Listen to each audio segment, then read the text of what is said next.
Muy buenos días, hermanos, hermanas. El día de hoy tenemos la oportunidad de continuar nuestro tiempo online. Tenemos la oportunidad y la posibilidad de seguir en nuestro estudio del Salmo 119. Y queremos que cada uno de ustedes tenga un tiempo para alabar a nuestro Señor, para poder escuchar la palabra, para que los niños también puedan adorar a nuestro Señor. Y es por eso que les invitamos a que pueda tener su Biblia a mano, a que pueda tomar una actitud correcta a pesar de estar en casa, que podamos alabar a nuestro Señor, que podamos tener un tiempo en el que su palabra nos va a estar guiando a su verdad, a su carácter. Queremos pedir que juntos como iglesia sigamos unidos, que juntos como iglesia sigamos creciendo hacia la madurez, pero que no olvidemos que a pesar de estar en casa, Dios sigue siendo digno de nuestra alabanza. Dios sigue siendo digno de entregarle un tiempo, como hablábamos hace 2 semanas atrás, de dedicar nuestro tiempo al Señor, de reposar en Él, de tener una comunión íntima. Así que le invito a que pueda estar en su casa, que pueda tener un momento para alabar al Señor, que pueda tener un momento para sentarse con su Biblia, que podamos estudiar juntos las Escrituras, pero que tomemos un tiempo para Él, que dediquemos un tiempo en el hogar para escucharle. Si tiene cosas que hacer, deje a un lado eso, ponga un pause. Si es que es imprescindible que lo haga, convérselo con su familia y luego se puede sentar. Tenemos la posibilidad de que tenemos el culto grabado, pero tome un tiempo, aparte un tiempo para el Señor, para que usted y su familia se concentren y puedan alabar al Señor con toda su mente, con todo su corazón y con todas sus fuerzas. Sean muy bienvenidos a una reunión más y queremos leer el Salmo 119, versículo 41 y 42. Miren lo que dice: venga también a mí tu misericordia, oh Señor, tu salvación conforme a tu palabra, y tendré respuesta para el que me afrenta, pues confío en tu palabra. Confiamos en la palabra del Señor, confiamos en su misericordia, confiamos en sus promesas y como confiamos en Él, queremos escuchar su palabra. Así que sean muy bienvenidos a una reunión más. Mi nombre es Luis Yáñez y tengo la bendición de ser pastor de esta congregación. Acompáñenme a orar.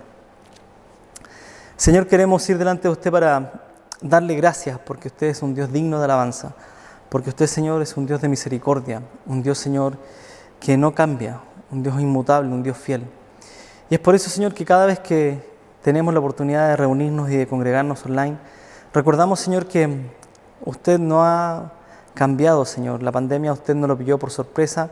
Nuestro confinamiento tampoco ha permitido que su nombre deje de ser alabado. Por el contrario, nosotros, Señor, queremos alabar a ese Dios que es soberano, a ese Dios que tiene el control de todas las cosas, a ese Dios trascendente, y entregar, Señor, nuestro tiempo para alabarlo con las alabanzas, para también alabarlo con la palabra, para que los niños puedan aprender quién es Cristo, qué es el Evangelio, qué es la salvación y quién es el Dios al que adoramos. Queremos dejar este tiempo en sus manos y que usted pueda orar por medio del servicio que queremos brindar por medio de la internet, Señor, por medio de multimedia. Y gracias, Señor, porque a pesar de todo tenemos los instrumentos para poder llegar a los hogares y seguir predicando el Evangelio. Gracias por todo. En Cristo Jesús entregamos este culto a su nombre. Amén. Bienvenidos, hermanos.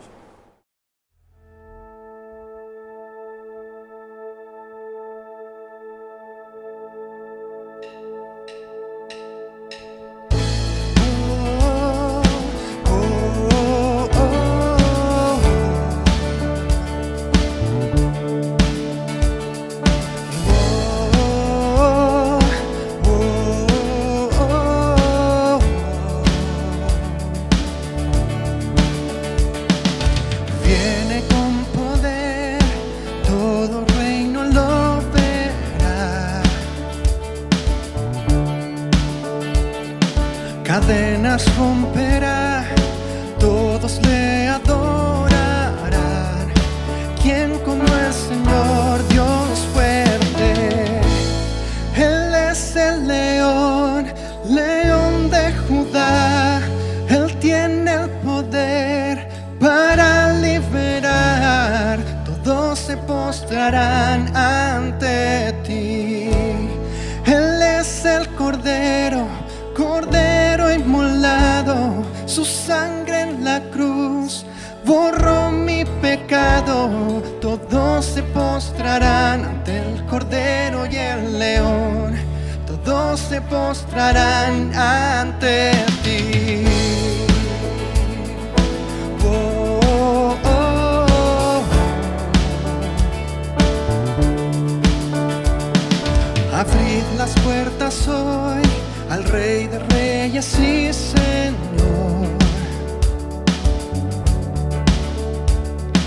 el Dios de salvación, vino a darnos libertad.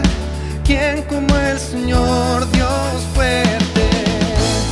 Él es el león, león de Judá. Él tiene el poder para libertar. Todos se postrarán ante ti. Él es el Cordero, Cordero inmolado. Su sangre en la cruz borró mi pecado. Todos se postrarán ante el Cordero y el león. Todos se postrarán ante ti. ¿Quién como el Señor Dios fuerte? ¿Quién como el Señor Dios fuerte? ¿Quién como el Señor Dios fuerte? ¿Quién como el Señor Dios fuerte? ¿Quién como el Señor Dios fuerte? ¿Quién como el Señor? Él es el león, león de Judá. Él tiene el poder para libertar. Todos se postrarán ante ti. Él es el Cordero, Cordero inmolado. Su sangre en la cruz borró mi pecado. Todos se postrarán ante el Cordero y el león. Todos se postrarán ante ti.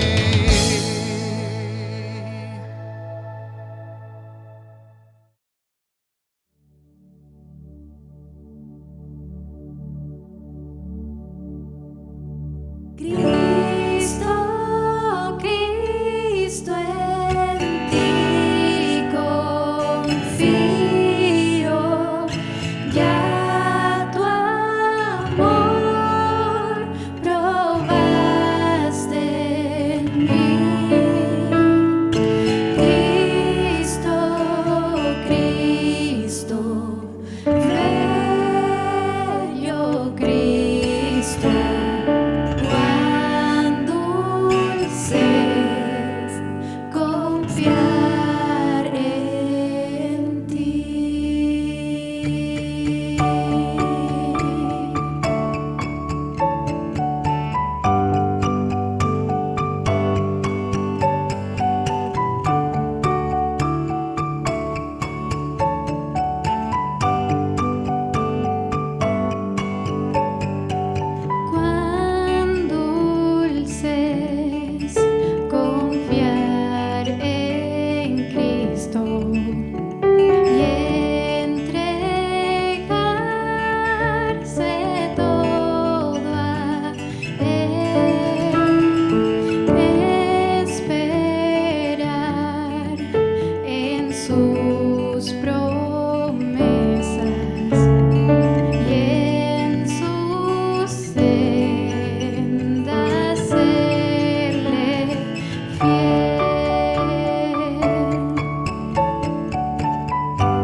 tu presencia. Mis pecados no están ocultos ante ti. Tú ya lo sabes todo y me arrepiento de verdad. Aquí estoy, límpiame.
Hola niños y niñas de la IBBC. Los invitamos a poner mucha atención a lo que viene a continuación, ya que fue pensado y creado exclusivamente para ustedes. Y padres, les recordamos que en nuestro Instagram y página web encontrarán material exclusivo para sus hijos. No se lo pierdan. Bienvenidos a IBBC Kids. Hoy comenzamos con nuestra serie Conociendo a Dios a través de la Biblia y esperamos que sea de gran bendición para todos. ¿Te has preguntado cómo se formó el universo y todo lo que hay en él?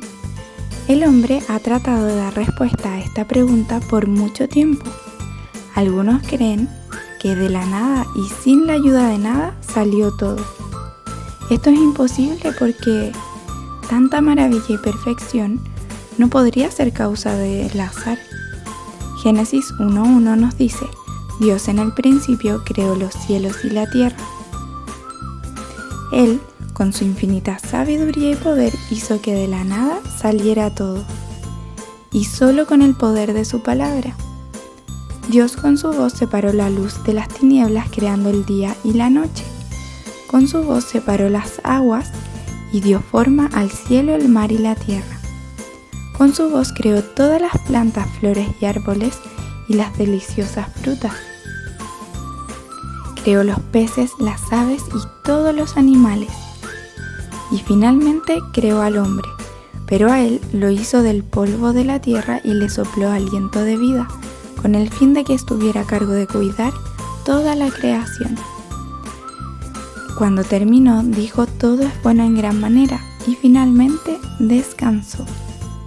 ¿Se imaginan el inmenso poder de nuestro Señor, que fue capaz de crear desde las grandes montañas del Everest hasta la más pequeña célula de nuestro cuerpo con una precisión tal que es imposible de imitar?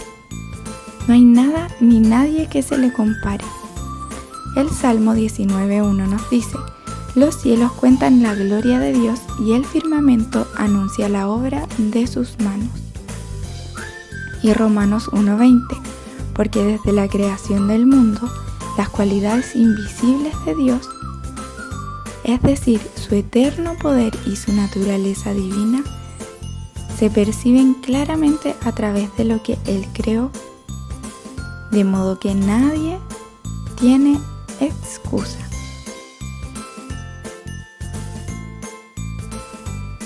Toda la creación declara en su perfección que alguien sabio la formó, con un diseño y propósito no al azar como algunos quieren pensar. Y todo esto solo para su gloria. Si te gustó este capítulo, te invitamos a que no te pierdas el próximo, ya que vamos a estar hablando sobre el hombre y si es que cumplió o no con su trabajo. Y también veremos el comienzo de una historia de paciencia, misericordia, justicia y amor de nuestro Dios por la humanidad. Hasta la próxima.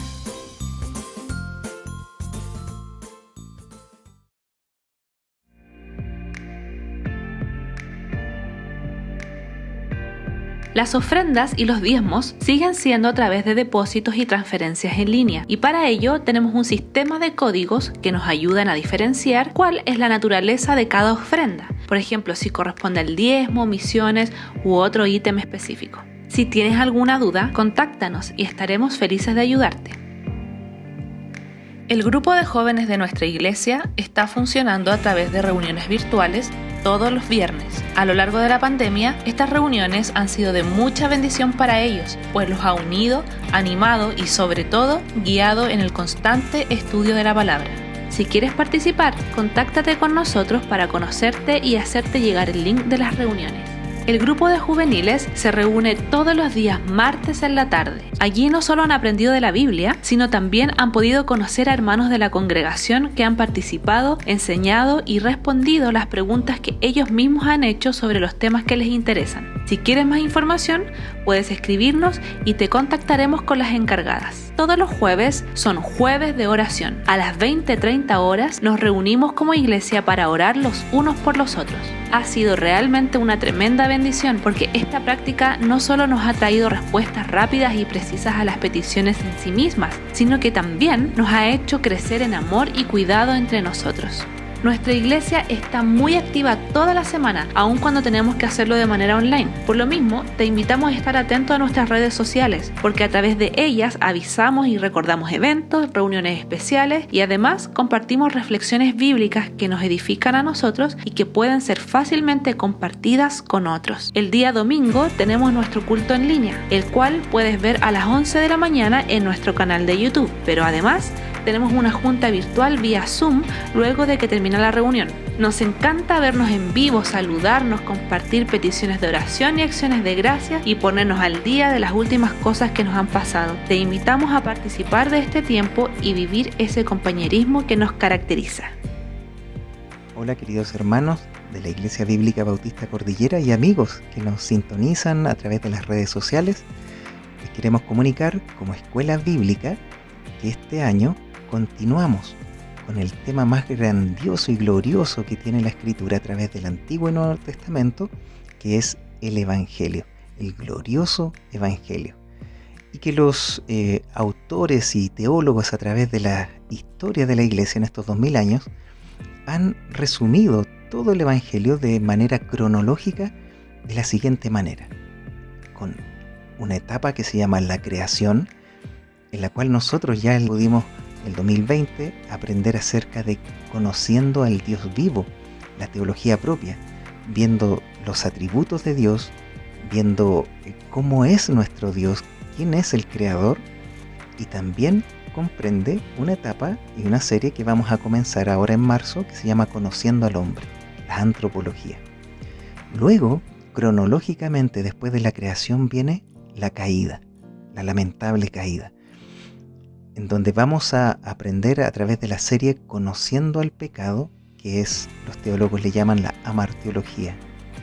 Luego, después de esta etapa de creación, caída, viene una etapa que los teólogos le han llamado la etapa de la redención, en donde aquí vamos a ver varias series durante este año, que sería una cuarta serie Conociendo a Cristo, la cristología, por qué tuvo que venir, vivir, morir, resucitar el Señor.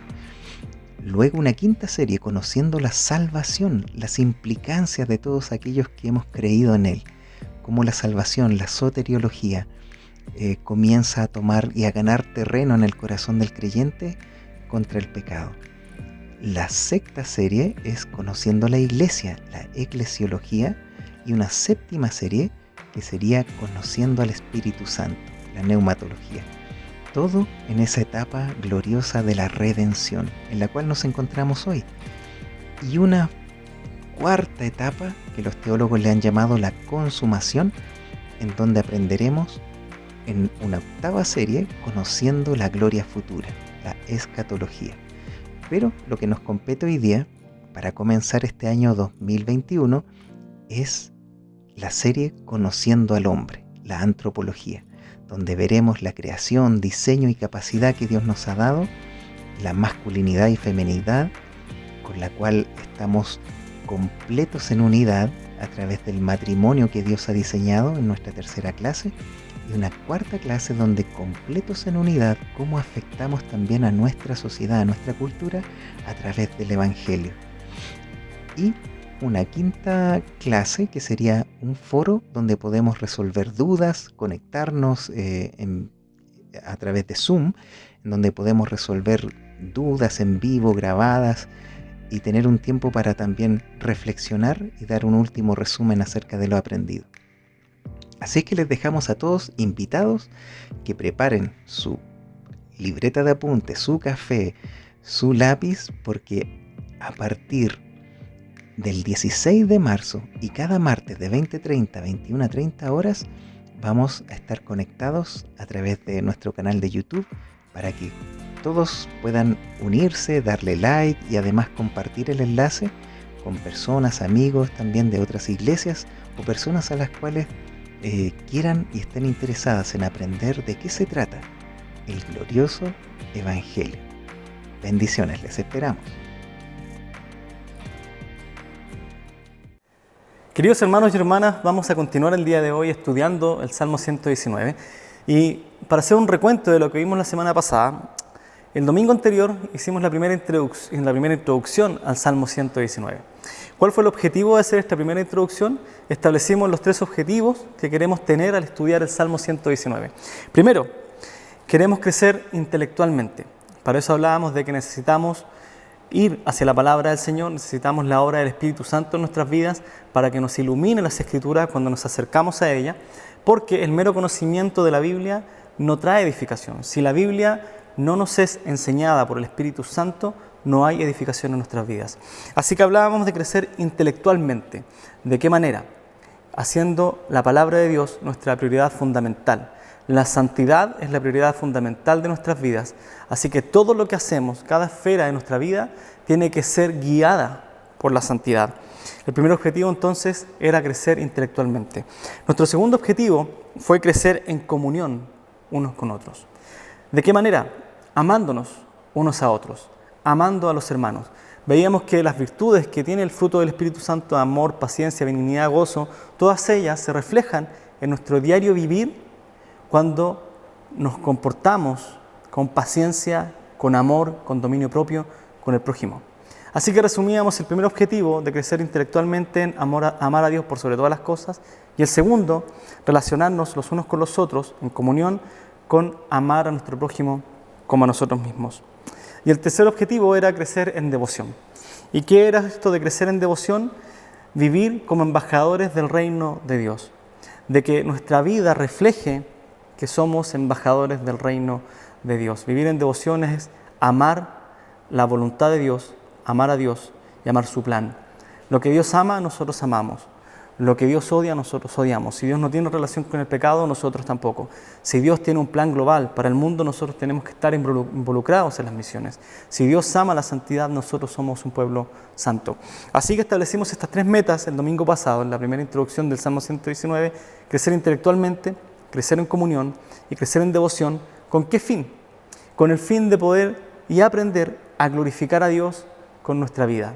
Y hablábamos de que el libro de los Salmos en sí era un libro que estaba dedicado a la oración y a la música en el templo. En realidad era una compilación de 150 poemas que tenían como objetivo ser cantados o ser orados.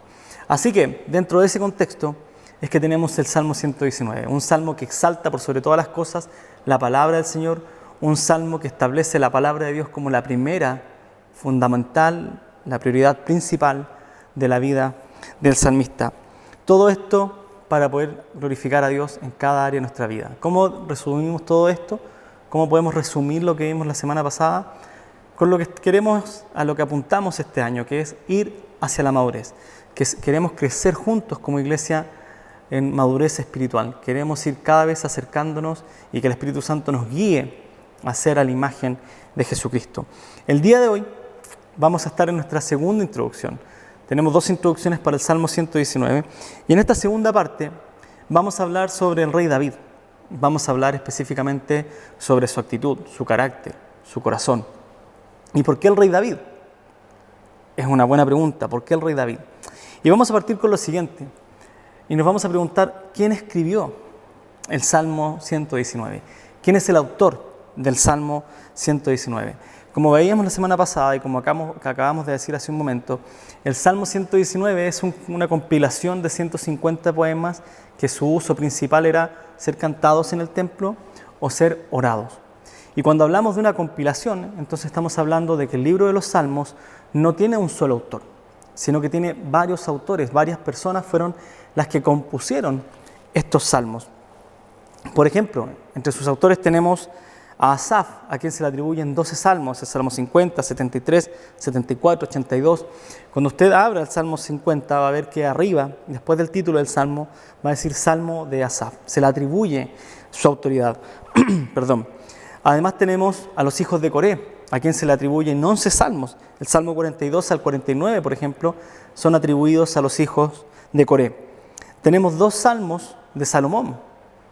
Tenemos 4 veces que se nombra a Jedutún como uno de los autores de estos 4 salmos. Se menciona un salmo de Emán, Etán y otro salmo incluso de Moisés. Sin embargo, más de 73 veces se menciona a David como autor de los Salmos. Es David el principal autor del libro de los Salmos. Y es por eso que muchas veces usted va a escuchar que se habla de los Salmos de David. No porque David escribió todos los 150 poemas, sino porque David escribió la mayoría de los salmos de esta compilación. Ahora bien, el Salmo 119 no posee alguna inscripción al comienzo. No sabemos quién es el autor del Salmo 119. No hay una opinión general sobre quién es el autor del Salmo 119. Es más, no todos los comentaristas o los eruditos bíblicos están de acuerdo en quién escribió este salmo. Sin embargo, hay algunas cosas que tenemos que considerar. Por ejemplo, la traducción árabe del libro de los Salmos atribuye el Salmo 119 a David. La traducción árabe del libro de los Salmos atribuye el Salmo 119 a David. El comentario bíblico Anchor sitúa el Salmo 119 dentro de la monarquía unida. ¿Cuándo fue esto? ¿Cuándo la monarquía de Israel estuvo unida? Durante el periodo del reinado de Saúl, de David y de Salomón. Entonces este comentario bíblico Anchor dice que el lugar, la fecha en la que se escribió este Salmo 119 fue durante el periodo de Saúl, de David o de Salomón. El contenido del Salmo es bien interesante porque el contenido del Salmo solo muestra elementos de la vida de Israel pre-exilio. Esto quiere decir antes de que Asiria y Babilonia llevaran cautivo a Judá y a Israel. Es pre-exílico. ¿Y qué tiene que ver esto? Que si la monarquía se encontraba unida, si el Salmo hace referencias a un Israel unido antes del exilio, y nosotros entendemos que Saúl, David y Salomón son los posibles autores de este Salmo, podemos pensar y podemos concluir que David es el posible autor de este Salmo. No pensamos que Saúl se le atribuye a este Salmo, tampoco pensamos que Salomón se le atribuye a este Salmo, sino que entendiendo el carácter de David, posiblemente él es el autor del Salmo 119. Ahora, ¿necesitamos realmente saber quién escribió el Salmo? Por un lado sí, y por un lado no. Si entendemos el carácter del escritor, podemos entender con mejor claridad lo que quiso decir. Pero esto es para salmos específicos, por ejemplo, cuando se habla de una persecución o de algún pecado en el que se está pidiendo perdón, nos interesa saber el autor para entender su contexto de vida, su contexto social, su situación en la que se encontraba en realidad y decir, es mucho más comprensible de acuerdo al contexto en el que el salmista escribía. Pero por otro lado no nos afecta mucho saber quién escribió el Salmo, porque el Salmo 119 en realidad no necesitamos saber quién lo escribió para tener una interpretación clara de lo que el Salmo nos dice. Y realmente si el Señor no quiso dejar en su palabra quién fue el autor del libro de los Salmos, es porque no necesitamos saber quién fue el autor para poder interpretarlo, para que este Salmo tenga un efecto de edificación en nuestras vidas, para que por medio del Salmo podamos conocer el carácter de Dios. Sin embargo, nos interesa también entender en qué lugar se situó, cuál fue la fecha. Ahora, ¿por qué David? ¿Por qué vamos a hablar de David si realmente David no fue el autor del Salmo 119 o no lo sabemos a ciencia cierta? Lo que sí podemos entender es que el libro de los Salmos es uno de los libros más consoladores y más esperanzadores que tenemos en la Biblia. Y muchos de nosotros hemos encontrado consuelo en este libro. Hemos encontrado consuelo en el libro de los Salmos. Y si Dios permite que David escriba la mayoría de los poemas que aparecen en el libro de los Salmos, es porque Dios nos quiere mostrar y nos quiere enseñar algo en la relación que existe entre los Salmos y la vida de David. ¿Por qué no escogió a Moisés, por ejemplo, para escribir los Salmos, cuando Moisés es uno de los grandes personajes bíblicos y solamente se le atribuye uno? ¿Por qué no escogió a Isaías y permitió que Isaías fuera profeta y no el salmista? Es porque el carácter de David tiene mucho que decir sobre el libro de los Salmos. Así que sin lugar a duda, vamos a aprender algo sobre el libro de los Salmos y el Salmo 119 cuando aprendamos un poco del carácter de la vida de David. Y creo que la vida de David prepara nuestros corazones para enfrentar este salmo con una actitud correcta, con una actitud adecuada. Y la vida de David nos enseña y nos prepara para pedir a Dios que use este tiempo en el que vamos a estar leyendo el Salmo 119 para guiarnos hacia la madurez. Así que le animo a que durante la semana tome su Biblia, lea el Salmo 119 completo. Si lo puede leer de una sola corrida, mucho mejor. ¿Por qué? Porque le aseguro que va a tener un encuentro cara a cara con el Señor. Así que el día de hoy vamos a ver 4 características que nos van a hablar de la persona y el carácter de David y cómo Dios trabajó en la vida de David para llegar a entender con mayor claridad los salmos, para lograr entender con mayor claridad este libro que se usó para la alabanza en el templo y para las oraciones. Así que vamos a comenzar estudiando estos 4 principios, pero antes le quisiera pedir que me acompañe en oración. Oremos. Señor, vamos delante de usted para darle gracias porque podemos tener un momento para estudiar su palabra, podemos tener un momento, Señor, para encontrarnos cara a cara con usted por medio, Señor, de su verdad. Sabemos y entendemos, Señor, que su palabra es verdad y entendemos, Señor, que la verdad es Cristo. Queremos, Señor, pedir que usted nos ilumine el entendimiento por medio del Espíritu Santo para ver cómo es que usted trabajó en la vida de David y cómo es que la vida de David para nosotros el día de hoy es un ejemplo para aprender a crecer en madurez. Señor, le pedimos que usted nos dirija y que usted nos permita conocer, Señor, un poco más de David y conocer un poco más de su obra en medio de él y por medio de él. Dejamos todo esto en Cristo Jesús. Amén. Hermanos, vamos a estar estudiando 4 principios, 4 características de la vida de David. Y les comento que estos 4 principios los tomé del comentario bíblico del Salmo 119 del pastor Jeff Adams. Estos 4 principios han sido sacados de este libro, han sido adaptados para nuestro estudio y también adaptados para el contexto de nuestra iglesia. ¿Y por qué digo esto? Porque si bien los principios son extraídos de este libro, el desarrollo de estos principios no son idénticos al libro. Si usted tiene un libro de Jeff Adams del Salmo 119 y lo quiere leer, va a ser de tremenda edificación. Va a encontrar estos principios, pero con un desarrollo diferente.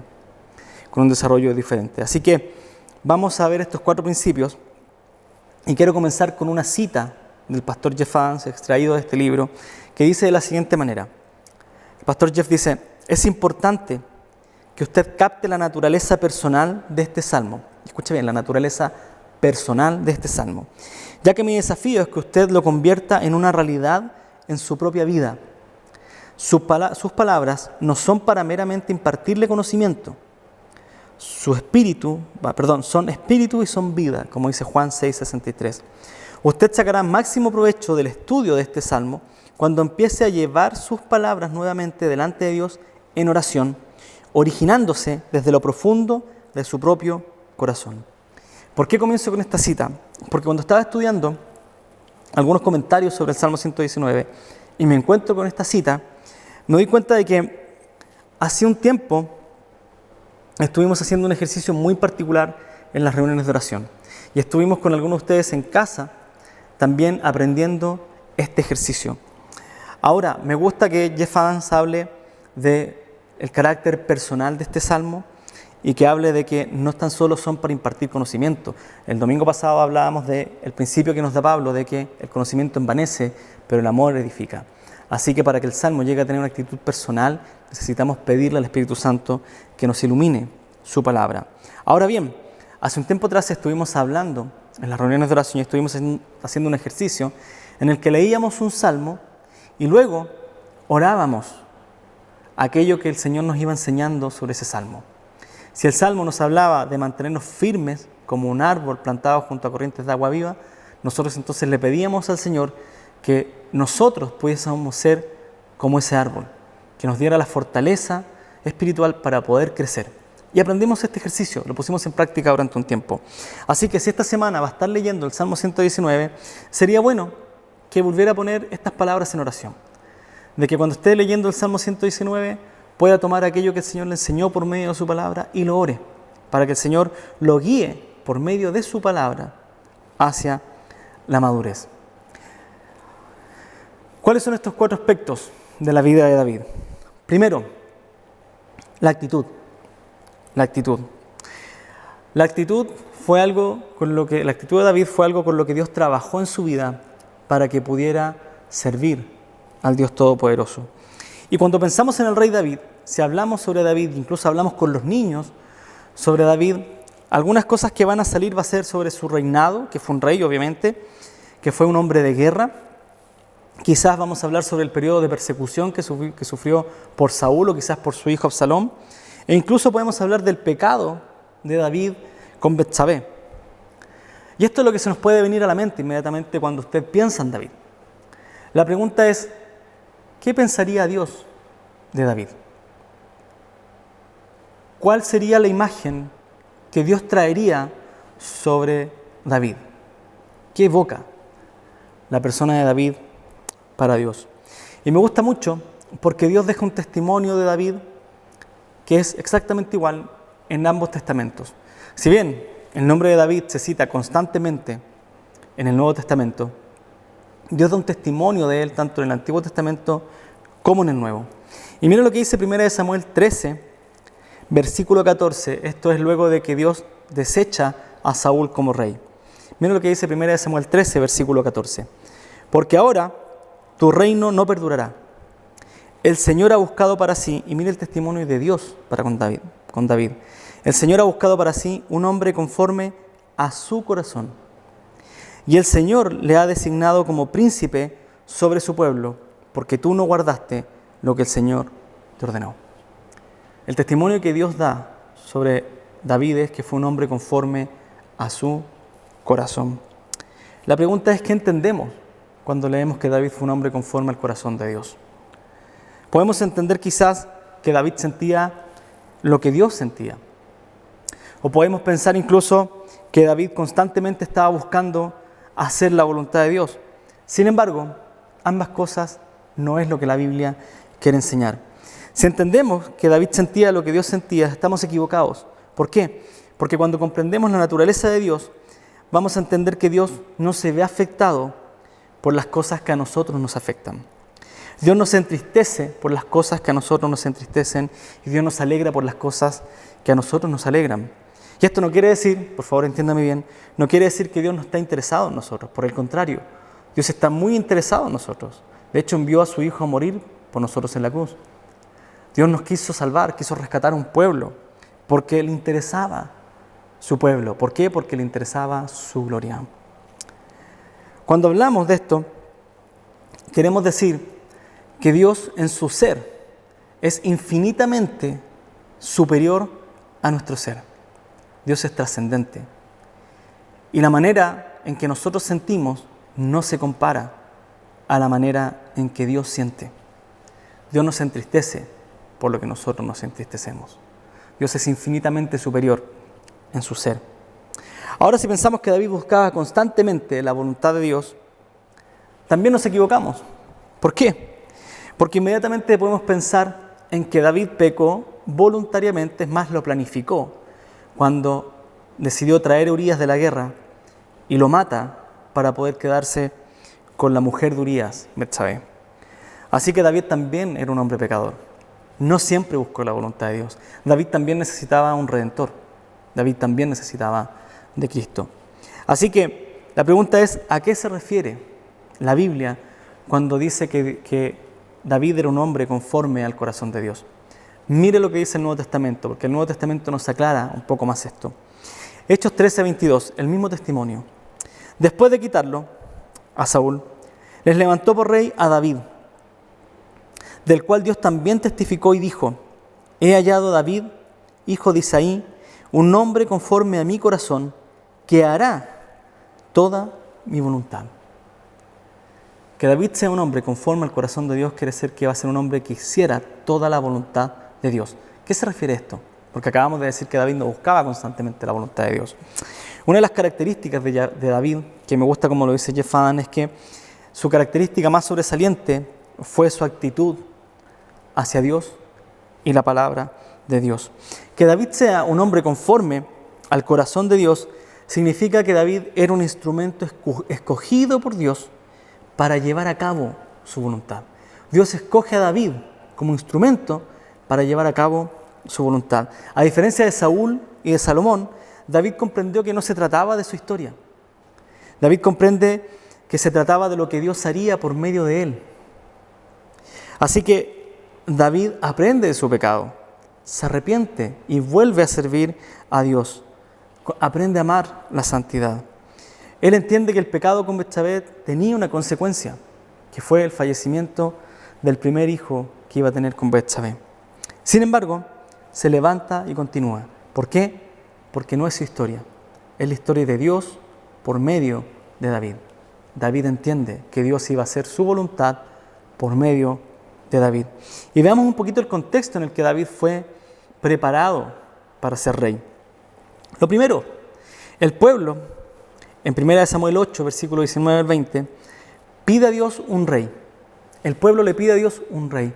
Y Samuel a regañadientes le dice, bueno, ustedes quieren un rey, van a tener un rey. Y Dios le dice, ¿saben qué? No te enojes, Samuel. ¿Por qué? Porque el pueblo no te desechó a ti como profeta, como juez, sino que me está desechando a mí. Si quieren un rey, dales un rey. Y el pueblo escoge a Saúl y Samuel unge a Saúl como rey. Sin embargo, el fracaso de Saúl era inminente. ¿Por qué? Porque fue el rey escogido por el pueblo, no por Dios. Dios ya había escogido un rey que iba a gobernar a la nación. Y ese rey era David, un hombre conforme a su corazón. Dios tenía escogido ya a David para que guiara a su pueblo. David era el instrumento escogido por Dios para guiar al pueblo en el periodo de la monarquía, como rey. Y no tan solo eso, sino que David iba a llegar a ser el ejemplo para los reyes posteriores. Todos los reyes posteriores tenían que llegar a ser como David. David era el ejemplo. Y mira lo que dice Primera de Reyes, capítulo 9, versículo 4 al 5, hablando a Salomón, el hijo de David. Y en cuanto a ti, le dice Dios, si andas delante de mí, como anduvo tu padre David, ¿cómo anduvo? En integridad de corazón y en rectitud, haciendo conforme a todo lo que te he mandado, y guardas mis estatutos y mis ordenanzas, yo afirmaré el trono de tu reino sobre Israel para siempre, tal como prometí a tu padre David, diciendo, no te faltará hombre sobre el trono de Israel. David llegó a ser el ejemplo para los posteriores reyes de Israel. Y esta actitud fue muy diferente entre el pecado de David y Salomón. A Salomón las mujeres le hicieron desviar su corazón. David cometió un pecado con Betsabé, se arrepiente y sigue haciendo la voluntad del Señor. Finalmente, David llega a ser un tipo de Cristo, llega a simbolizar a Cristo en el Antiguo Testamento. Y el mismo Señor Jesucristo se hace llamar y se autodenomina como el Hijo de David en su ministerio. También Pablo lo llama a Jesucristo el Hijo de David. ¿Por qué? Porque él era la descendencia de David, el hijo de Isaí, que iba a traer el reino eterno. David no tan solo llegó a ser el ejemplo para los reyes por venir, sino que también llegó a simbolizar a Jesucristo. Así que Dios preparó el corazón de David para comprender que él solo era un instrumento en las manos de Dios. David entendió que no se trataba de su historia, sino que se trataba de la historia de Dios. David era idóneo, entonces, para escribir el libro de los Salmos. ¿Por qué? Porque entendió que el libro de los Salmos se trataba de exaltar a Dios y su plan redentor. Recuerde que el libro de los Salmos está dividido en 5, al igual que los primeros 5 libros de la Biblia, para hacer eco de la historia de Dios, desde la creación hasta la conquista de Canaán, sacando a su pueblo por el éxodo. Y David entiende esto. Dios prepara el corazón de David y le permite escribir estos salmos por medio del Espíritu Santo para que el libro de los Salmos sea usado como himnario y como libro de oraciones. Y el libro de los Salmos nos habla siempre de la exaltación de Dios y no de la exaltación de David. Y David mismo muestra sus pecados en el libro de los Salmos. Así que Dios prepara el corazón de David en su vida y le enseña a tener una actitud correcta para servir al Dios Santo. Otra cosa y otra característica, aparte de la actitud con la que Dios prepara a David, es por medio de su apariencia.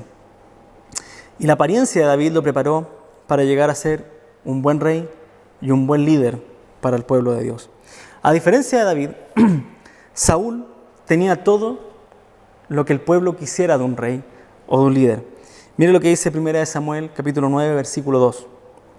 Hablando del papá de Saúl, dice: y tenía un hijo que se llamaba Saúl, favorecido y hermoso.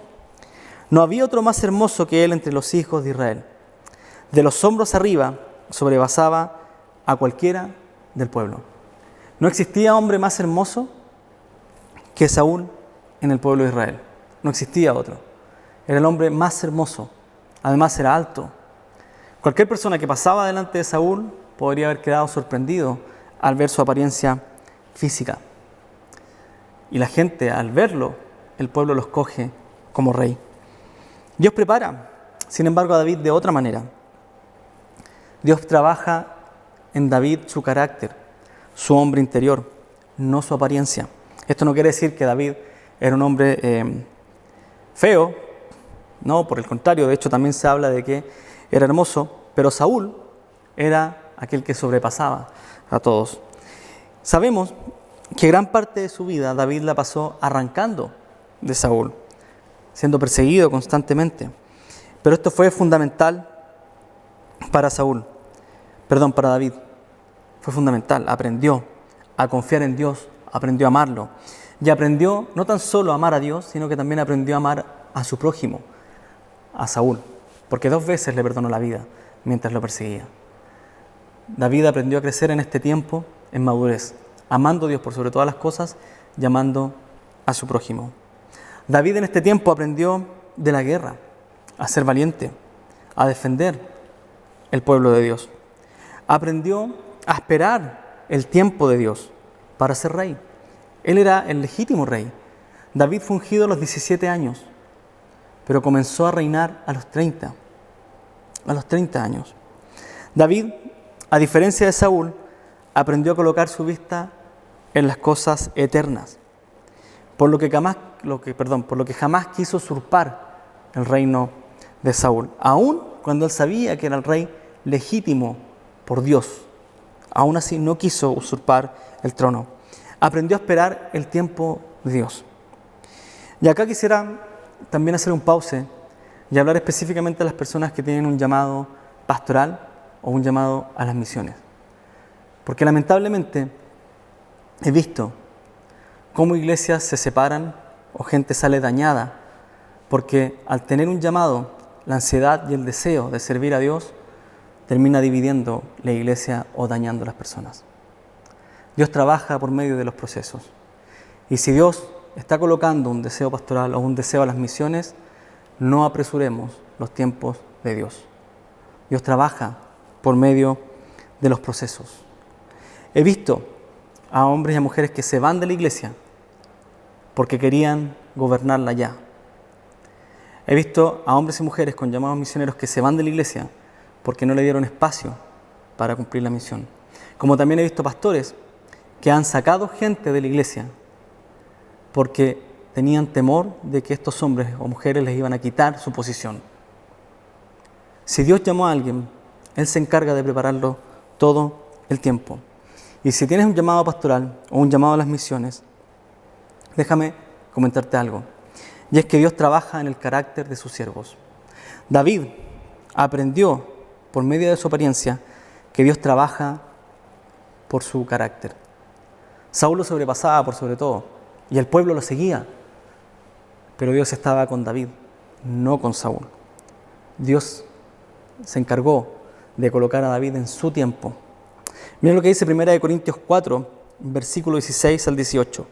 Por tanto, no desfallecemos, antes bien, aunque nuestro hombre exterior va decayendo, sin embargo nuestro hombre interior se renueva de día en día. Pues esta aflicción leve y pasajera nos produce un eterno peso de gloria que sobrepasa toda comparación, al no poner nuestra vista en las cosas que se ven, sino en las que no se ven. Porque las cosas que se ven son temporales, pero las que no se ven son eternas.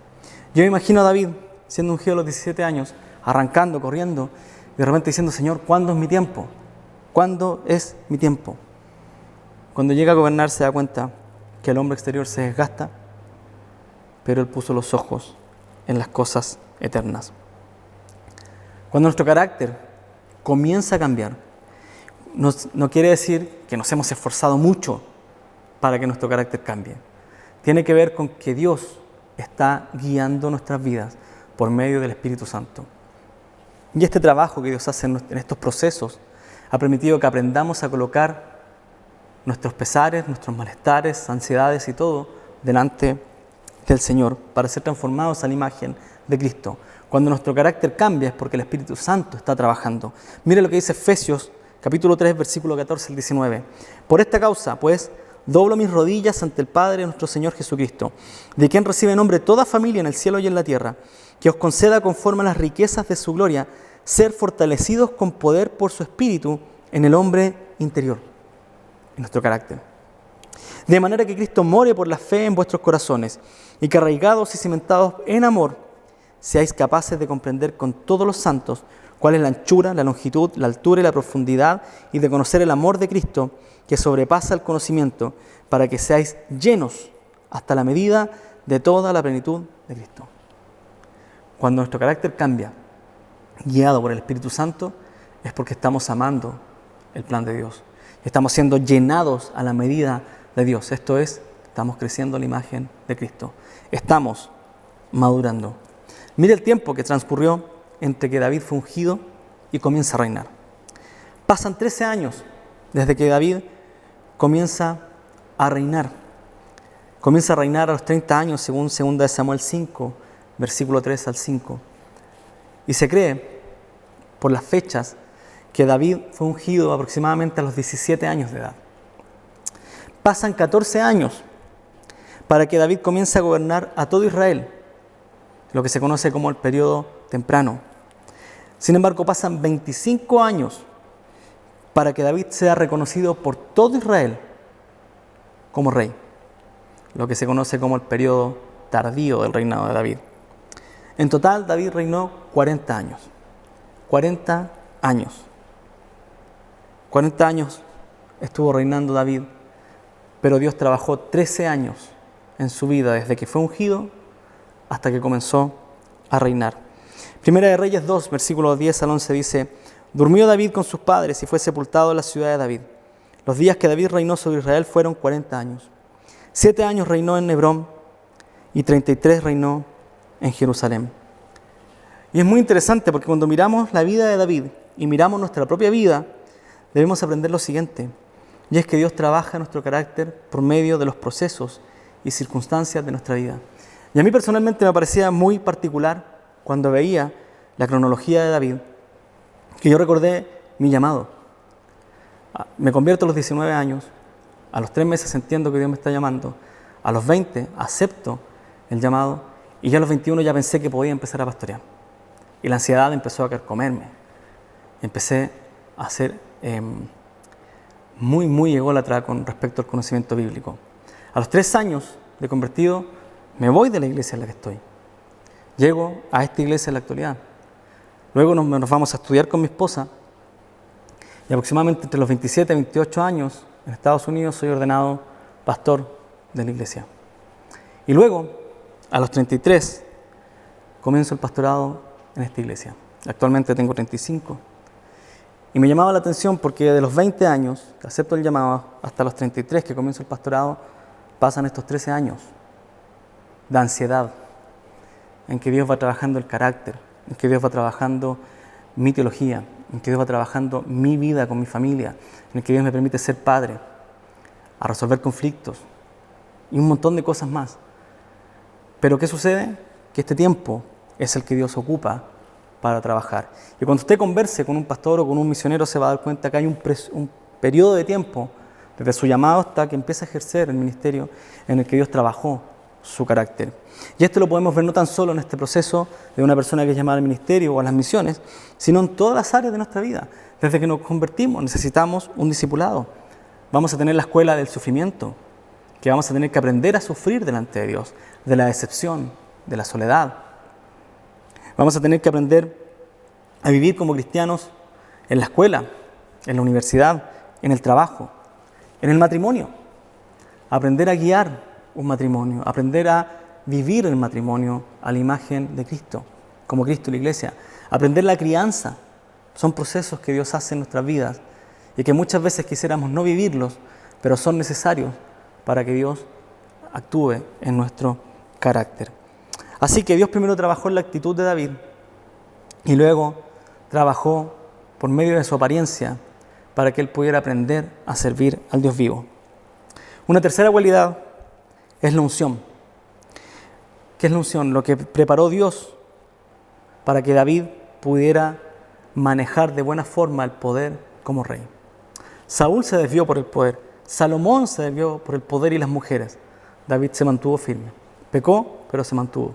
¿Por qué? Por la unción que Dios le dio. ¿Cómo confirmó Dios a David? Por medio de su Espíritu Santo. Mire 1 Samuel 16, versículo 13. Entonces Samuel tomó el cuerno de aceite y lo ungió en medio de sus hermanos, y el Espíritu del Señor vino poderosamente sobre David desde aquel día en adelante. Luego Samuel se levantó y se fue a Ramá. Desde aquí en adelante, Dios comienza su obra con David. Empieza a escribir la historia por medio de David. Sin embargo, Dios no desechó lo que David había vivido antes de la unción. Y muchas veces nosotros pensamos que al momento de la conversión tenemos que cambiar todo de golpe y tenemos que desechar todo. Eso se llama legalismo. Porque si entendemos que Dios es el que comenzó la obra en nosotros, entonces es Dios quien la continúa y es Dios quien la termina. La salvación es del Señor. Es un gran error pensar que nosotros podemos cambiar nuestra vida sin el Espíritu Santo. Cuando Dios renueva nuestros corazones, Él hace todas las cosas nuevas, es verdad. Pero Dios también tiene el poder para usar nuestras capacidades para su gloria y para su reino. Lo que usted estudió, su profesión, sus habilidades. Y recuerdo que hace un tiempo atrás, cuando quizás hace 1 año y medio, por lo menos, estuvimos estudiando en la iglesia algunos fundamentos de Cordillera y estudiamos sobre los dones espirituales. Y cuando hablábamos sobre los dones espirituales nos hacíamos esta pregunta: ¿qué es un don espiritual? Si una persona estaba estudiando música o para ser profesor, cuando llega al conocimiento de Cristo y empieza a trabajar en la alabanza, a servir en la alabanza o a servir en la enseñanza de los niños, ¿quién le dio ese don? ¿La universidad, la vida o el Espíritu Santo? Ya hablábamos que esta lista que está en Romanos y en Corintios responde a una necesidad de la iglesia local. Pero Dios nos dice que los dones espirituales son para la edificación de la iglesia. Y entendíamos que estas habilidades, cuando son puestas para el servicio de la iglesia y son guiadas por el Espíritu Santo, son tomadas y son entendidas como un don espiritual. Y hablábamos entonces que Dios puede usar lo que yo aprendí con anterioridad para la edificación de la iglesia. Y esto es exactamente lo que pasa. Dios no desechó lo que David hacía antes de su unción, sino que lo usó. Mire lo que dice el Salmo 78, versículo 70 al 72. Dice: escogió también a David su siervo, lo tomó entre los apriscos de las ovejas, lo trajo de cuidar las ovejas con sus corderitos para, mire, David antes de ser ungido era pastor de ovejas. Mire lo que hizo Dios. ¿Para qué? Para pastorear a Jacob su pueblo y a Israel su heredad. Y él los pastoreó según la integridad de su corazón y los guió con la destreza de sus manos. David aprendió a pastorear ovejas para luego pastorear al pueblo de Dios como el rey de Israel. Y lo hizo con la destreza de sus manos, con lo que él ya había aprendido. Así que, desde el momento en que el Espíritu Santo renueva nuestros corazones, todo lo que hacemos guiado por el Espíritu de Dios no es una pérdida de tiempo. Todo lo que hacemos guiado por el Espíritu de Dios puede ser usado para la edificación de la iglesia. Y recalco, por el Espíritu Santo, por el Espíritu de Dios. Porque no estoy diciendo que todo lo que usted haga desde que se convierte va a ser usado por Dios. No, aún pecamos. Y Romanos 8 no dice que nosotros todo lo que hacemos Dios lo guía para bien. No, es bien claro. Para los que aman a Dios, todas las cosas le ayudan a bien. Porque si amamos a Dios, ponemos la santidad de Dios y a Dios como la prioridad fundamental de nuestras vidas, entonces vamos a estar pensando y vamos a estar tomando decisiones por amor a Dios, tratando y siendo guiados por el Espíritu Santo. Y es claro, para los que aman a Dios, todas las cosas le ayudan a bien.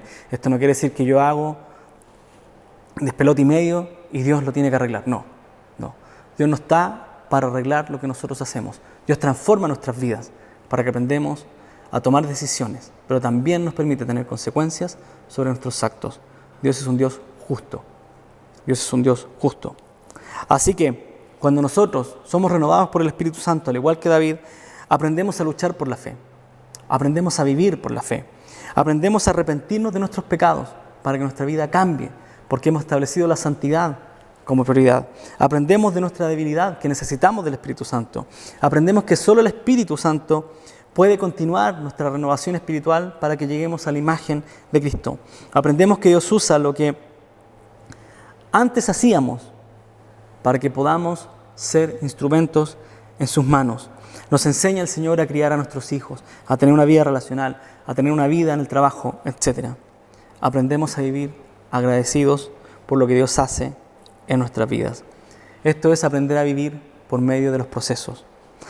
Aprendemos, al igual que David, que el pueblo de Dios vive y actúa por el poder del Espíritu Santo. Y nosotros no somos los que escribimos la historia, sino que somos instrumentos usados por Dios para escribir la historia de redención. Entonces Dios le enseña a David por medio de su actitud, por medio de su actitud, por medio de su apariencia y también por medio de la adoración. Y este va a ser el cuarto punto. Tenemos que Dios trabaja por medio de su actitud, por medio de su apariencia, por medio de la unción y también trabaja por medio de la adoración. Y la adoración va a ser lo que preparó a David para la guerra. Qué extraño, para la guerra. Y específicamente la podríamos llamar la sensibilidad espiritual. Y otra de las características que preparó a David para escribir este salmo fue exactamente esta sensibilidad espiritual. Porque David no hacía guerra por hacer. David iba a la guerra para que el plan de Dios se cumpliera y que la tierra que Dios le prometió a Abraham fuese tomada en posesión por el pueblo. No andaba haciendo guerras porque sí, sino que estaba cumpliendo la voluntad de Dios. Y podemos definir la adoración como la acción de rendir honor a Dios por lo que Él es. Honramos a Dios por sus atributos, porque es santo, porque es nuestro Salvador, porque es misericordioso, porque es justo, etc., porque es trascendente. Y esta reverencia la podemos realizar en nuestro diario vivir, en nuestra oración, en nuestra alabanza, en nuestras conversaciones, en nuestro trabajo, etc. Queremos vivir mostrando la gloria de Dios. Así que debemos reconocer que la alabanza, cuando hablamos de adoración, la alabanza llega a ser crucial para nuestra vida. Cuando nosotros tenemos una vida de alabanza a Dios, estamos desarrollando una sensibilidad espiritual. Vamos a ver cómo enfrentó David la guerra espiritual. Mire lo que dice 1 Samuel 16, 14, 23. Cuando Saúl es desechado por Dios, inmediatamente el Espíritu Santo se aparta de él. Y mire lo que dice. El Espíritu del Señor se apartó de Saúl, y un espíritu malo de parte del Señor le atormentaba. Entonces los siervos de Saúl le dijeron: he aquí, ahora un espíritu malo de parte de Dios te está atormentando. Ordena ahora nuestro Señor a tus siervos que están delante de ti, que busquen un hombre que sepa tocar el arpa. Y cuando el espíritu malo de parte de Dios esté sobre ti, él tocará el arpa con su mano y te pondrás bien. Entonces Saúl dijo a sus siervos: buscadme ahora un hombre que toque bien y traédmelo. Y respondió uno de los mancebos y dijo: he aquí, he visto un hijo de Isaí, el de Belén, que sabe tocar. Es poderoso y valiente, un hombre de guerra, prudente en su hablar, hombre bien parecido, y el Señor está con él. Entonces Saúl envió mensajero a Isaí y dijo: envíame a tu hijo David, el que está con el rebaño. Y Saúl no sabía que David ya había sido ungido como Dios. No había sido ungido como rey por Dios, perdón. Versículo 20. Tomó Isaí un asno cargado de pan, un odre de vino y un cabrito, y lo envió a Saúl con su hijo David. David fue a Saúl y le servía. Y Saúl lo amó grandemente y lo hizo su escudero. Saúl envió a decir a Isaí: te ruego que David se quede delante de mí, pues he hallado gracia ante mis ojos. Sucedía que cuando el espíritu malo de parte de Dios venía a Saúl, David tomaba el arpa, lo tocaba con su mano, y Saúl se calmaba y se ponía bien, y el espíritu malo se apartaba de él. Es muy interesante ver cómo David enfrenta la guerra espiritual, y la enfrenta por medio de la alabanza, tocando el arpa para Dios. La enfrenta por medio de la alabanza. Y si hay un tema que poco hablamos en la iglesia, y quizás hablamos muy poco entre los bautistas, es la guerra espiritual. Muchas veces nos asustamos cuando hablamos de demonios o de lucha espiritual, y puede ser por diferentes factores. Quizás usted tuvo alguna experiencia espiritual o traumática que no pudo explicar. Quizás usted tuvo algún contacto con sectas o con ocultismo que no quiere recordar. Quizás asocia la guerra espiritual con el abuso de algunas iglesias carismáticas. Quizás asocia la guerra espiritual con las películas de exorcismo o de actividades paranormales, por lo que cada vez que piensa en la lucha espiritual piensa que algo le va a poseer. Quizás asocia el tema de esta manera y le da miedo hablar de él. Quizás le da miedo y por lo tanto no quiere tocar el tema. Quizás posea un desconocimiento absoluto del tema, o quizás simplemente no le importa la guerra espiritual. A pesar de todo esto, la guerra espiritual y la lucha espiritual es algo real y es algo bíblico. Y Pablo nos recuerda en Efesios capítulo 6, versículo 2 al 13 lo siguiente. Dice Pablo: nuestra lucha no es contra sangre y carne, no es contra los seres humanos. Nuestra lucha no es contra carne y sangre, sino contra principados, contra potestades, contra los poderes de este mundo de tinieblas, contra las huestes espirituales de maldad en las regiones celestes. Por tanto, tomad la armadura de Dios para que podáis resistir el día malo, habiéndolo hecho todo, estar firmes. Nuestra lucha acá no es contra nuestro prójimo, nuestra lucha es contra Satanás y sus ángeles. Hay una lucha mayor, es una lucha espiritual. Y como vemos, según Pablo, la lucha espiritual no se gana atacando, sino aferrándonos a la palabra de Dios. La batalla espiritual que nosotros tenemos está ganada, porque nosotros estamos de parte del Rey de Reyes y Señor de Señores, de parte de Cristo, quien venció a Satanás y a los demonios en la cruz. Satanás y los demonios ya fueron vencidos. No pueden atacar al pueblo de Dios. Sin embargo, nos pueden distraer, pueden sacarnos del foco y pueden hacer que nosotros estemos pecando por las tentaciones. Pero nosotros tenemos la batalla ganada. Mira lo que dice Colosenses 2, versículo 13 al 15. Y cuando estabais muertos en vuestros delitos y en la incircuncisión de vuestra carne, os dio vida juntamente con él, con Cristo, habiéndonos perdonado todos los delitos y habiendo cancelado el documento de deuda que consistía en decretos contra nosotros y que nos era adverso, y lo ha quitado de en medio clavándolo en la cruz. Dios nos declara justos. Ya no hay nada que nos declare injustos y tengamos que pagar la condenación, porque en Cristo fuimos declarados justos. Versículo 15. Y habiendo despojado a los poderes y autoridades, lo mismo que dice en Efesios Pablo, a los poderes y autoridades, hizo de ellos un espectáculo público, triunfando sobre ellos por medio de él. Cuando Cristo vence a Satanás en la cruz, hace una declaración pública de victoria. Satanás y los demonios han sido destruidos. Vencí al que tenía el imperio de la muerte, según 1 Corintios 15, aquel que tenía el poder del pecado, ha sido derrotado. Y nuestra lucha espiritual ya está ganada. Y la lucha espiritual no se gana declarando victoria sobre Satanás o sobre algún pecado. La victoria espiritual no se gana atribuyendo algún tipo de poder a alguna persona para exorcizar. La victoria en Cristo se gana por la lucha espiritual cuando exaltamos el nombre de Cristo en nuestras vidas por la obra del Espíritu Santo. Cuando nos proclamamos diariamente el Evangelio y nos recordamos que somos pecadores salvados por gracia y que necesitamos de la obra del Espíritu Santo en cada tentación y en cada área de nuestra vida. Así que, ¿qué nos enseña David y Saúl? Que David ganó la batalla alabando a Dios. La alabanza es de vital importancia porque renueva nuestro entendimiento. Siempre recuerdo una vez que Alejandra Gómez estaba dirigiendo la alabanza y nos dice: hermanos, la música es muy importante porque nosotros nos vamos a la casa tarareando la última alabanza y tenemos en nuestra mente constantemente esta alabanza a Dios. Y Romanos nos llama a renovar nuestro entendimiento. Cuando cantamos una alabanza cargada de contenido bíblico y de contenido teológico, nuestra mente constantemente nos recuerda al Dios que servimos, nos recuerda su sacrificio, su poder, su amor. Y esta realmente es una verdad sorprendente. Muchas veces, en el ámbito evangélico, hemos colocado la discusión sobre qué ritmo tenemos en la alabanza.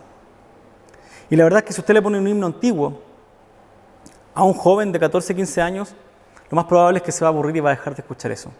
Y va a escuchar la música que a él le gusta, la música que está de moda. Capaz que empiece a escuchar reggaetón, trap, qué sé yo qué va a escuchar, pero va a llenar su cabeza con la música, el ritmo que a él le agrada. Y nosotros estamos llevando la discusión a lo superficial. No, tiene que escuchar himnos. Si yo le pongo un rock cristiano, un rock con contenido cristiano, a una persona mayor, va a decir que esta música es del diablo. Si usted le pone un himno a una persona de Senegal, se va a aburrir, porque su forma de alabar, su música, es con movimiento. El ritmo tiene que ver muchas veces con nuestra edad, con nuestra cultura, con gustos. Y gracias a Dios que nos permite que el ser humano cree diversos tipos de musicalidad en diversas culturas. Y damos gracias a Dios. A algunos les puede gustar la música más lenta, a otros la música más movida, qué sé yo.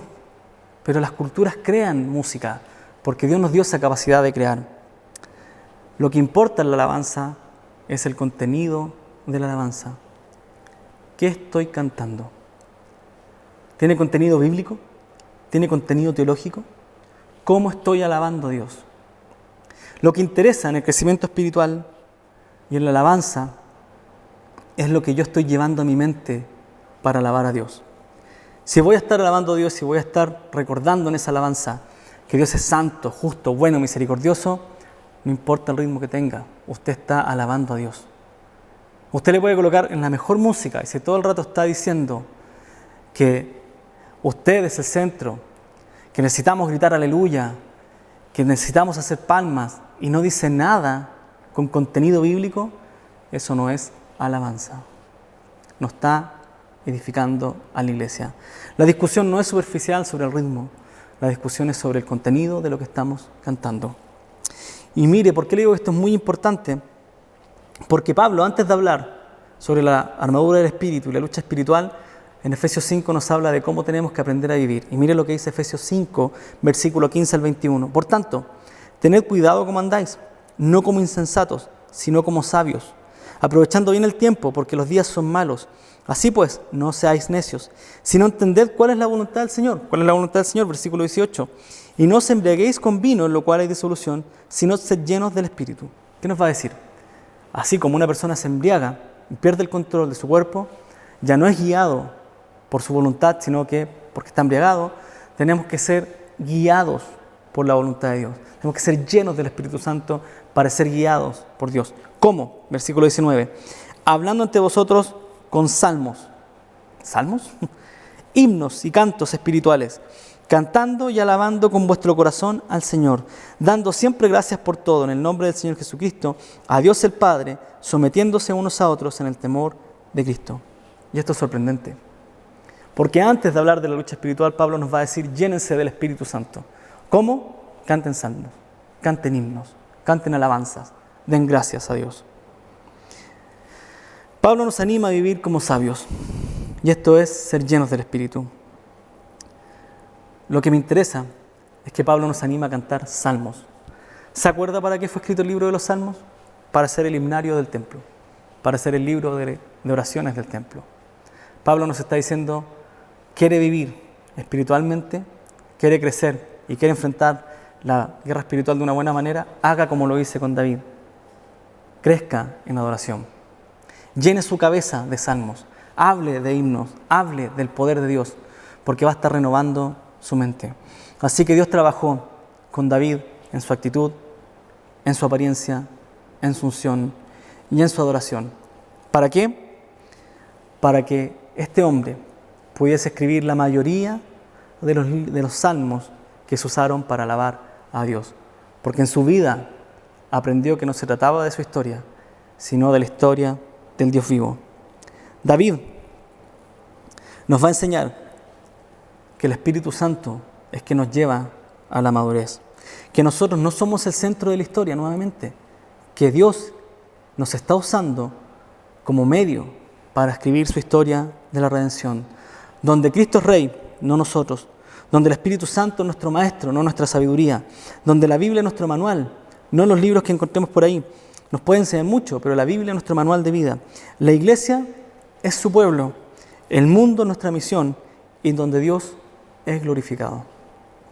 Así que, amados, como David, pidamos a Dios que Él modele nuestra actitud para aprender a servir al Dios vivo. Que Dios modele nuestra vida guiada por el Espíritu Santo, nuestra unción. Que Dios nos enseñe nuestra apariencia, quiénes somos realmente delante de Dios. Que fortalezcamos el hombre interior y que nos dé sensibilidad espiritual por medio de nuestra adoración. Hermanos, nos espera un recorrido por el libro de los Salmos, específicamente en el Salmo 119. Y nuestra oración es a que aprendamos a poner nuestros ojos en las cosas eternas y no en las temporales. Acompáñame a orar. Mi Señor, queremos ir delante de usted para darle gracias, porque realmente estamos delante de un libro maravilloso. Leer los Salmos, Señor, siempre nos van a llevar a exaltar su nombre y no nuestra vida. Si bien usted no nos ha querido dejar saber quién es el autor del Salmo 119, sí podemos entender que usted hizo un gran trabajo en la vida de David para escribir gran parte de los Salmos y para entender que solo una vida que ha aprendido por medio de los procesos ha aprendido a alabar a Dios. Solo una vida que ha aprendido por medio del sufrimiento, de la paciencia, del amor al prójimo, del amor a Dios, es una vida que logra exaltar al Señor. Por eso entiendo, Señor, quizás que muchas veces el libro de los Salmos, las personas con mayor edad lo aprecian mucho más que los jóvenes. Por eso entiendo, Señor, que el libro de los Salmos quizás es un tesoro oculto, para que a medida que vamos madurando, vamos aferrándonos al libro de los Salmos. Porque nos vamos dando cuenta con la edad de que usted realmente es el centro de la historia y no nosotros. Le damos gracias por este tiempo y le pedimos que usted nos siga guiando por medio de nuestro estudio. Y que si usted nos da vida, Señor, y no viene antes, para el próximo domingo, podamos comenzar a estudiar el Salmo 119. Gracias por todo en Cristo Jesús. Amén. Muchas gracias, hermanos. Nos vemos después de la reunión en Zoom. Bendiciones. 1, 2, 1, 2, 3, 4.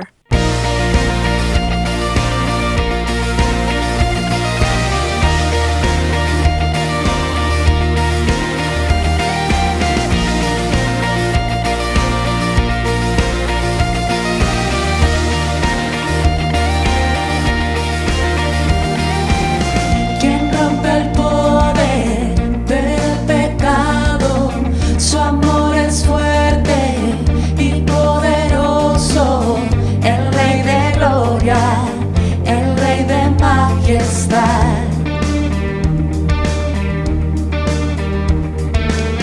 Conmueve al mundo con su estruendo y nos asombra con maravillas, el Rey de gloria, el Rey de majestad.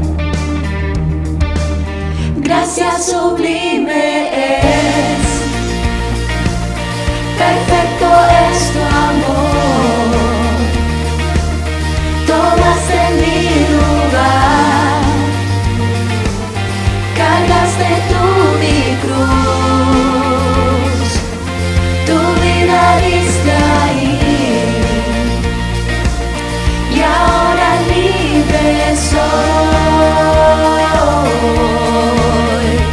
Oh, Jesús, te alabo por lo que hiciste en mí.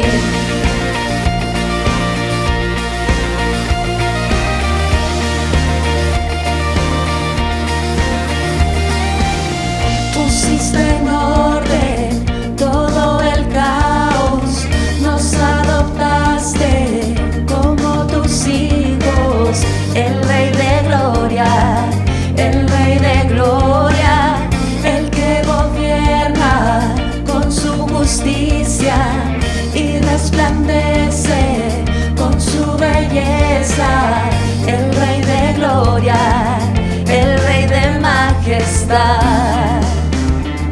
Oh, gracia sublime es, perfecto es tu amor, tomaste mi lugar, cargaste tú mi cruz, tu vida diste ahí, y ahora libre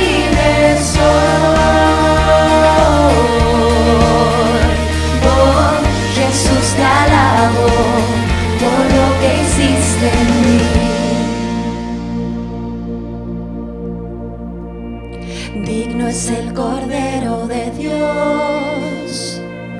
Digno es el Rey que a la muerte venció.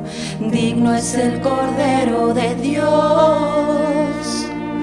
Digno es el Rey que a la muerte venció. Digno es el Cordero de Dios. Digno es el Rey que a la muerte venció.